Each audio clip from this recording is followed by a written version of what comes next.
Abraham Lincoln లాయరుగా పనిచేస్తున్న రోజుల్లో అక్రమ వ్యాజ్యాలను పట్టనివాడని, హక్కుల కోసం పోరాడేవాడని చాలా మంచి పేరుండేది. వాస్తవానికి అది మంచిదైనా చెడ్డదైనా తమ జీవనోపాధి నిమిత్తం లాయర్లు ఎలాంటి కేసునైనా చేపడుతారు అని అందరిలో ఒక ఉద్దేశ్యముంది. కాని లింకన్ విషయంలో అది నిజం కాదు. ఒకసారి ఒక ధనవంతుడు లింకన్ వద్దకు వచ్చి, నా కేసు పట్టుకో, అదెంతో సులభం, నీవు తేలిగ్గా గెలవగలవు, నేను నీకు విస్తారమైన డబ్బిస్తాను అన్నాడు.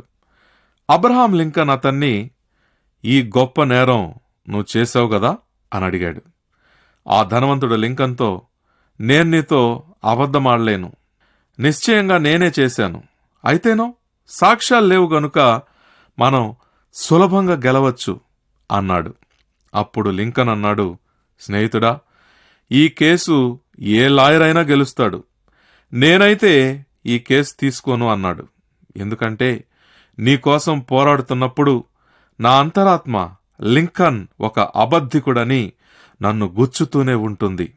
ఇది విని ధనవంతుడు సిగ్గుతో వెళ్ళిపోయాడు. దేవుని వాక్యము ఇలా మనకు తెలియజేస్తూ ఉంది, మేమన్ని విషయములలో యోగ్యముగా ప్రవర్తింపకోరుచు మంచి మనస్సాక్షి కలిగి ఉన్నామని నమ్ముకొనుచున్నాము. మనం ఎలా ఉన్నాం? మన మనస్సు, హృదయం శుద్ధమై ఉన్నాయా? ఏ పరిస్థితిలోనైనా మనం సత్యవంతులమై ఉన్నామా? ఇతరులతో నిజం చెప్పడానికి మనం ధైర్యం కలిగి ఉన్నామా? మన స్వశక్తితో మనం యథార్థతను కలిగి ఉండలేం.